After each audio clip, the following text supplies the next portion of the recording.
Hello, नमस्कार मैत्रिणींनो. चला तर मी इथे काय करते माहिती आहे, आज मी स्वतःलाच कलर करून घेणार आहे. स्वतःला कलर करून घेणार म्हणजे आज मी माझ्या केसांना कलर करून घेणार आहेत. खूप वाईट झालेले आहेत समोरून. आता झालं, भरपूर झालं, लोकांचं सगळ्यांचं करून झालेलं आहे आणि धनतेरसची एक माझी लास्टची ऑर्डर झालेली आहे. त्याच्यानंतर आज स्वतःसाठी काय जे जमेल ना ते करायचं. तर इथे मी ना कलर भिजवून घेतलेला आहे, म्हणजे कलर ऑलरेडी असतं ते 2 पॅकेट ते एकत्र करून घेतलेले आहेत. आणि माझे एक समोरून जेवढे आणि माझे समोरूनच केस थोडेसे व्हाईट आहेत, ते मी सगळे कवर करून घेणार आहेत ह्या कलरने. ते एक एक सेक्शन करून तुम्ही इथे बघू शकता. जेव्हा आपण स्वतः कलर करतो ना तेव्हा असं पार्ट एक एक म्हणजे सेक्शन असं करून घ्यायचं, भांग पाडून पाडून, आणि त्याला आडव्या हाताने ब्रश करायचं. म्हणजे उभं जसं आपण भांग पाडतो तसं नाही, भांग पाडलं की आडव्या हाताने इथे दाखवल्याप्रमाणे असे वरून खाली भांगापासून खाली खेचून घ्यायचा हा ब्रश. म्हणजे मस्तपैकी छान असा कलर लागतो. जेवढे व्हाईट आहेत ना हेअर, तेवढे सगळं कवर करायचे ह्या कलरने. आणि पुढचा जो असतो ना हेअरलाईन असते ना, ती मस्तपैकी जेव्हा पूर्ण झाल्याच्यानंतर मस्तपैकी त्याने ना ब्रशने एकदम बरोबर कॉर्नर टू कॉर्नर असं बरोबर हेअरलाईन पूर्ण कवर करायचं. म्हणजे तुमचे व्हाईट केस वगैरे लवकर जे कलर वगैरे निघतं ना त्याला टाईम घेतो जरा, कारण का आपण फेस वॉश वगैरे करत असतो ना तेवढा लवकर आपला कलर जातो. म्हणून ना हेअरलाईन करताना एकदम व्यवस्थित कलर करायचा. तर इथे बघा मी दाखवते, माझा कलर मस्तपैकी झालेला आहे. तर आता मी कलर वगैरे झालेला आहे आणि आलेली आहे दुपारच्या जेवणाला. तर इथे दुपारच्या जेवणामध्ये मी बनवलेली आहे आमटी, म्हणजे ह्याची फोडणी वगैरे झालेली आहे. आणि भाजीमध्ये बनवलेली आहे कच्चा केळा असतो ना, कच्चं केळं, कच्चं केळं आणि बघा हे बटाटा एक घातलेला आहे त्याच्यामध्ये. ती भाजी मस्तपैकी साऊथ इंडियन स्टाईलमध्ये फक्त पंचफुरण असतं ना ते पंचफुरण घालून ही भाजी मिरचीवरती फोडणी घालायची, कढीपत्ता वगैरे घालून छान मस्त छान भाजी लागते ती. नक्की ट्राय करा. याच्यामध्ये फक्त पंचफुरण घालायचं आणि कढीपत्ता आणि लाल मिरची घालायची आणि फक्त सुक्कंच बनवायचं. ह्याच्यामध्ये काही घालायचे नाही, धने जिरे पूड आणि हळद घालायची. ती भाजी बनवून घेतलेली आहे. आणि मी इथे बनवते पावभाजी. ॲक्च्युली माझ्याकडे फ्लावर होता आणि आयुष मी तू दोघं पण बोलत होते, मम्मी तू फ्लावर कशासाठी आणलेला, आणि मी पावभाजीसाठीच आणला होता तो. पण ते माझं ना 2-3 दिवस खूप लेट होत होता ना मला कामावरून यायला, त्यामुळे माझं ते झालंच नाही बनवणं.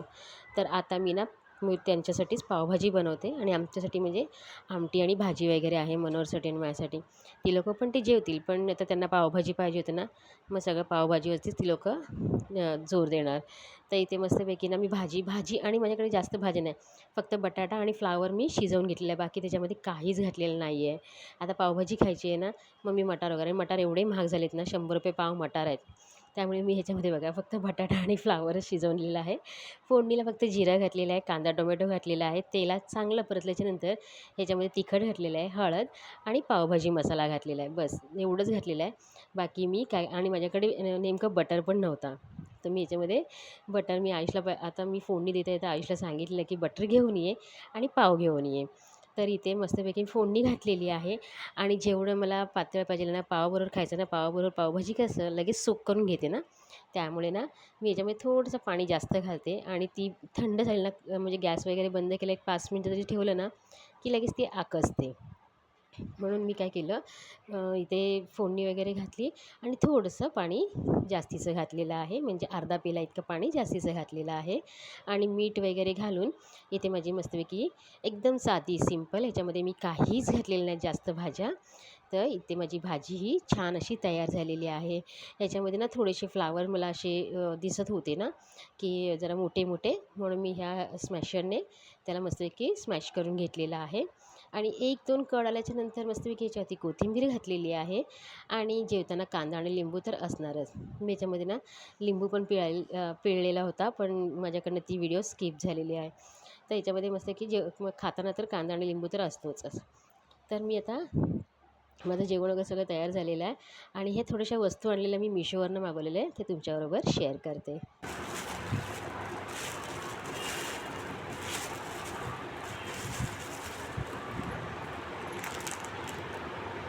कॅन्डल स्टँड घेतले, कॅन्डल स्टँड, पण इथे थोडंसं डॅमेज आलेलं आहे, इथे आणखीन इथे थोडंसं आहे.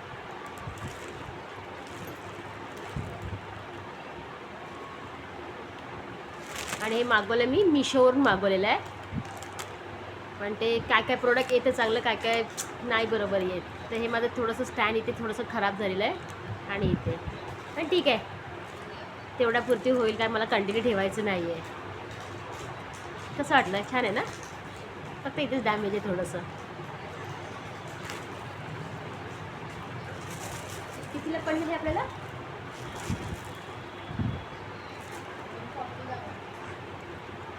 काहीतरी 140ला काहीतरी हे पडलं मला, 140. त्याच्यामुळे 2 कॅन्डल लागतील.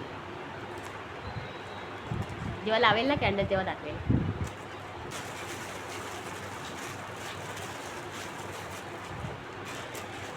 आणि ही आहे बॅग. मी तुम्ही बॅग मागवलेली, ती पण बॅग आलेली आहे. आणि एका दिवशी तिन्ही पण वस्तू आलेल्या आहेत. ही पण मिशोचीच आहे. ही कितीला पडली? 130. ठीक आहे, मला काय आवडत नाही अशा बॅग वगैरे, पण तिला आवडले ना म्हणून तिने घेतलं आपली.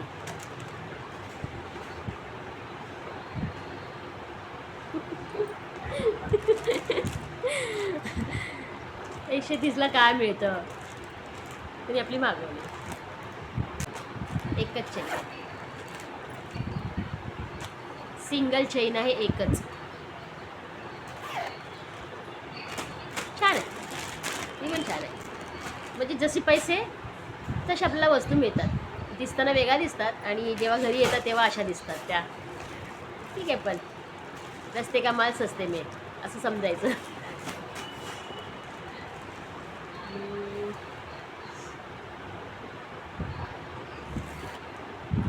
हे कितीला घेतलेलं ना आपण? आणि हे मागवलेत मी कुशन कवर मागवलेले आहेत. छान आहेत, हे छान आहेत. म्हणजे कॉटन ब्लेंडमध्ये आहेत आणि थोडं शायनिंग कपडा असतो ना, शायनिंग म्हणजे एकदम शायनिंग नाही आणि कॉटन पण नाही आहे, तसा कपडा आहे, पण छान आहे. हे मला 4 पीस मिळाले. 240ला 4 पीस मिळाले. 5 पीस आहेत, 5. हे 2 सेम आहेत, 2 सेम आहेत.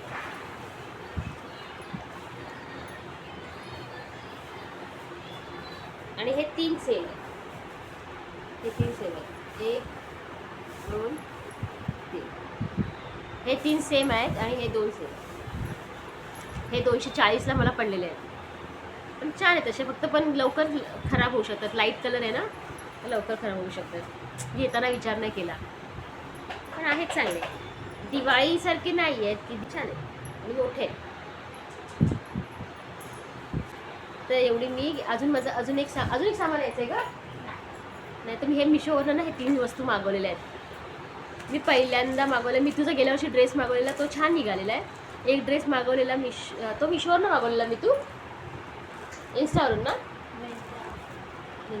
नाही, मी पहिल्यांदाच मिशोवरनं ह्या अशा वस्तू तर आहेत. म्हणजे मिशोच्या वस्तू पण एवढ्या काय वाईट नाही आहेत. फक्त हां, हे मला डॅमेज, मला वाटलं चांगलं निघेल, पण हे मला बरोबर नाही मिळालं. फक्त इथे डाग लागल्या म्हणून थोडंसं इथे. चला, असतं सगळ्याच वस्तू आपल्याला बरोबर मिळत नाही. आपण समोर बघतो केव्हा केव्हा त्या पण वस्तू केव्हा आपल्याला बरोबर मिळत नाहीत. काहीतरी निघतं, वर खाली होतं. तर चला, ठेवून देते आता आणि जेवायला बसते. जेवण झाल्याच्यानंतर मला चकल्या बनवायच्या आहेत. त्याच्यानंतर थोडंसं माझं पण पार्लरचं काम करायचं आहे, ते करून घेईन. बघूया, मी दाखवेल की काय काय म्हणजे त्याच्यामध्ये मी ब्लीच करणार आहे आणि थोडंसं क्लीनअप करणार आहे. त्याला ठेवून देते. मस्तपैकी माझं जेवण वगैरे झालेलं आहे. मिशोचं तुम्हाला सगळे काय काय मागवलं ते दाखवलेलं आहे. पण जसं पाहिजे होतं तसं तर क्वालिटी मला नाही मिळालेली आहे. बॅग वगैरे पण एवढं जसं पाहिजे तसं नाही मिळालेलं आहे. आणि ठीक आहे, एवढे स्वस्तामध्ये मिळणं म्हणजे खूप अशक्यच आहे. तर ठीक आहे, इथे माझं आता ना मस्तपैकी तुम्हाला पहिलं पीठ दाखवलेलं चकलीचं, ते चकल्या बनवून घेतलेल्या आहेत. खूप प्रोसेस असते त्याच्यामध्ये. मला जवळजवळ ना मी 3 वाजता चालू केलं, माझं 6 वाजता संपलं फक्त चकली आणि शेव बनवायची. त्याच्यानंतर मी तुम्हाला सांगितलं होतं ना की मी काहीतरी पार्लरचं काम करेल म्हणून माझं स्वतःचं, पण मला ते शक्यच झालं नाही. त्याच्यानंतर माझ्याकडे 3-4 जणींना आयब्रोसाठी आले होते, मग मला माझ्यासाठी टाईम मिळाला नाही. संध्याकाळचं दिवाबत्ती वगैरे करून जेवणाची वगैरे तयारी करून नंतर मग मी परत लागली होती कामाला. म्हणजे मला करंज्या बनवायच्या होत्या. मग त्या करंज्या वगैरे बनवून घेतलं आणि माझं ॲज युज्युअल नेहमीसारखंच माझं पार्लरचं काम परत राहिलेला आहे. तर इथे ना सगळं करंज्या वगैरे झाल्याच्यानंतर गरम होतं ना सगळं, तर मी व्यवस्थित ना लगेच डब्यात भरू शकत नाही. त्याच्यामुळे मी ना ह्याच्यावरती चाळणी घालून म्हणजे टिश्यू पेपर वगैरे ठेवून चाळणीने झाकून वगैरे व्यवस्थित ठेवेल. तेल पण गरम होतं म्हणून ह्याच्यावरती चाळणी ठेवली, त्याच्यावरती दुसरं तेल ठेवलं होतं जे मी चकल्या आणि शेव केली होती. तर इथे मस्तपैकी माझं सगळं काम झालेलं आहे. भरपूर रात्र झाली होती आणि आता झोपेची तयारी करायची आहे. माझी पेशन्स नव्हते की माझ्यासाठी काहीतरी करायचं म्हणून आता ब्लीच फेशियल वगैरे काय, तर ते परत उद्याच्या ह्याच्यात बघूया जमलं तर मला उद्याच्या दिवशी. तर इथे मी सगळं माझं काम वगैरे आता आटपलेली आहेत आणि आजचा दिवस मी असा माझा गेलेला आहे, जो तुमच्याबरोबर मी शेअर केलेला आहे. तर आजचा दिवस तो कसा वाटला आहे ते तुम्ही नक्की सांगा आणि आवडला असेल तर लाईक शेअर सबस्क्राईब करा.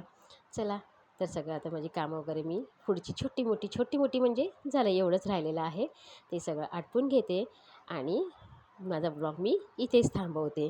परत भेटूया आपण नवीन ब्लॉगसोबत. नवीन काहीतरी बघायला मिळेल आशा करते की मी पण ट्राय करेल नवीन तुम्हाला काहीतरी दाखवण्यासाठी. तर चला आता मी इथेच थांबवते ब्लॉग आणि बाय बोलून गुड नाईट बोलून झोपायला जाते.